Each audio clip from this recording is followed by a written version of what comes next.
Hey guys, this is Reviews and More, back with another review on a do-it-yourself item here. This is a Rain-X windshield repair kit. Now, before we start, as always, if you like the video, please hit the like button, subscribe to the channel, leave a comment if you have any questions, or if you just appreciate the video, or if you think the video sucks, let me know and I'll try to improve. If you want to skip ahead to about 16 minutes and 22 seconds and just see the before and after pictures, that's where they are. So you just jump ahead there. The instructions are fairly easy to follow. I'm just doing a quick unboxing here. This was the result of a drive down to where I was working over the summer, and it involved a dump truck and a large hunk of rock. And there's the result right there that you see. So these are standard window repair kits. Now the reason why we're using this one is because rather than like safe-lite, is safe-lite wanted to come out and charge about, I don't know, almost $200 to do this, and this kit is $10. And the windshield to replace it with a brand new one would have been about $300. So the cost efficiency didn't make sense. So I was hoping I'd give this a shot and see if it worked. Now my results are without using a heat gun. If you use a heat gun or a hairdryer, you could in theory have better results. I was a bit hesitant to do that because I was worried about cracking it further, since I'd never actually done this before. So if you're watching what I'm doing here, it's like a little suction cup system, and what this does is almost like injecting resin into the open crack. So you saw that big ping that was on there. It was about the size of maybe a silver dollar. Not gigantic, but it could definitely get worse, and the idea behind this is to make it fill in and prevent further cracking using pressure, almost like a syringe going into cracks or filling in cracks in concrete. Very similar kind of activity. So I use the paper in the background just so you can see the difference and how it goes in. Unfortunately, you won't actually see that getting filled, but you'll see the before and after. All you have to do is make sure that little circle's centered right over top of where the ping is. So if you have like a crack or anything else, you try to make sure that it's right over top of it, because what it does is a little rubber nub on the end of that little what looks kind of like a bolt, and at the very end, that's where it kind of injects in the resin. It only takes a few drops. I think the instruction says 6. There will be some leakage. Don't panic about that. Just make sure it doesn't get on your actual car. Don't let it get on the paint, because then you got to deal with scraping that off, and once it cures, it can be kind of a pain.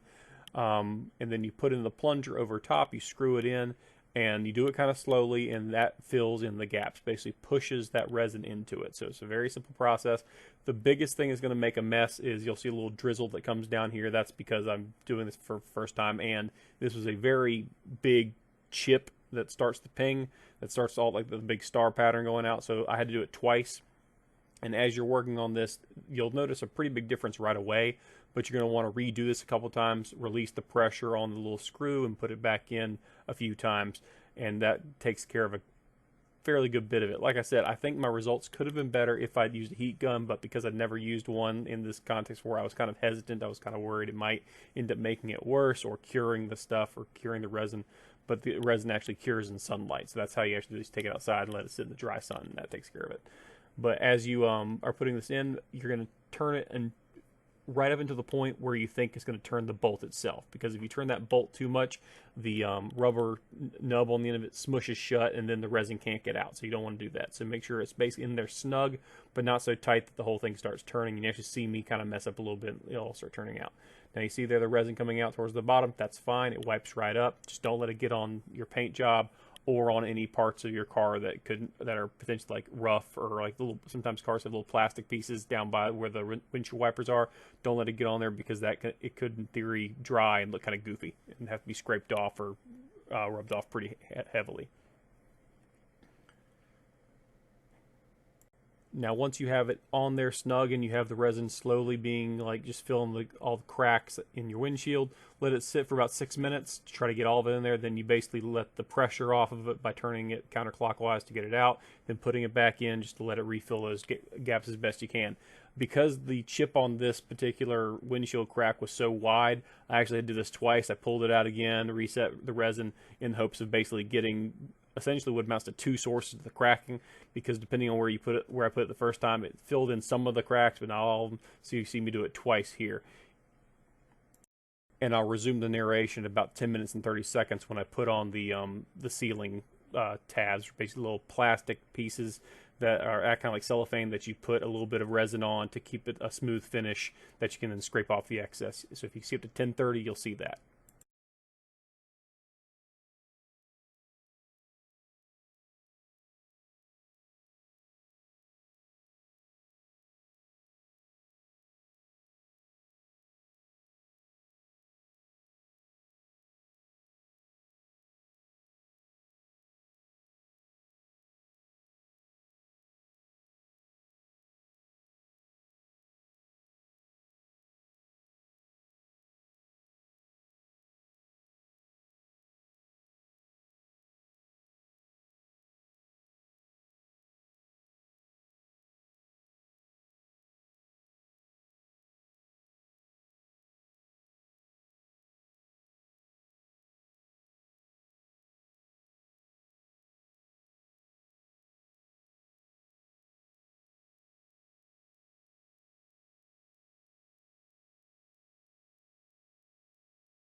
All right, so this is not the end result because we haven't done the final step. The final step is to actually get these little plastic sheets out, and I forget what they're called. My apologies, and the camera's out of focus, but you get the idea. You put a little dab of resin on it, and you lay it resin side down over top. It might leak a little bit. It's okay. That's why they give you a razor blade in the kit, because you can scrape it right off later. In fact, that's one of the things we're going to show you towards the end. And if you skip to about 1422, you actually see the resin being scraped off after it's been sitting in the sun for about 10 minutes. And that's all it takes to cure, is about 10 minutes in the sun. This kit for me, I had 2 pings in my window, took care of both of them fairly well. Not perfect by any means, but I didn't expect that for $10. So I'm very happy with this product because essentially I don't got to worry about my inspection on this vehicle. Before I was a little concerned also with eventual spider cracking that goes outward, or the weather changing and being cold or hot to cold, or cold to hot. So that's the fear I have later on, and I might do a follow-up if I still have the car at that time to see if this has held up fairly well. This is the second ping, same exact process. Again, if you want to skip to about 1422 to see the actual scraping and what that looks like and what it should look like, go ahead and skip to 1422, and you can just watch this again if you want to see the process again.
All right, so this is what it'll look like after about 10 minutes in full sun. So make sure it's in full sun, and it'll look similar to this. All right, so I believe this is the larger ping that was in there. And this had very little resin on it, so it didn't scrape off of one clean piece, but I think it did pretty good. Don't worry about scratching your windshield. The razor blade will not scratch it. It's in case you didn't know that already, that's just how it is. So if you ever get anything like on the off chance you get paint or something on the windshield, that can take it off too. I was a little concerned. I thought what would happen is if I scrape too hard, it might pop out what would amount to like the fill-in on the actual chip part of the crack, but it didn't seem to do that. It seems pretty flush and smooth, and it scraped right off, and I was pretty impressed by it. It just takes a little while. Just make sure you get it off there. If you're OCD, it might take you a little longer, but it was fairly simple, and I'm super satisfied with the product for $10. I mean, compared to going to safe-lite or someone else, it would have been, they want to charge almost $200 to do it, which I think is obscene and kind of silly. Now, who's to say, obviously this would be guaranteed work because I'm doing it's DIY, but at the same time, it's a windshield. So I mean, if I got to replace the thing, I'd rather replace the whole thing than pay $200 and then have to replace it in a year anyway if something else happened to it. So I'm pretty satisfied with this. It worked out pretty well.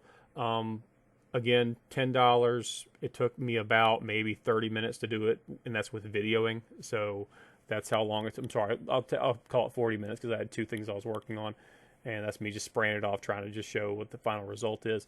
And in just a moment, you'll see the before and after. There was a large ping. That's the first one you'll see. And that's also what you're looking at currently being finished off. That was about the size of a silver dollar, I'd say. And that was extremely frustrating to be driving down the highway behind a dump truck. I was at least 500 feet off it, and I was not happy when I heard that loud ding followed by that horrible thing on my windshield. But that's basically what it looks like, and just there's the white papers to get some kind of point of reference. It's having a little trouble focusing, but there you go. That's inside with an actual camera.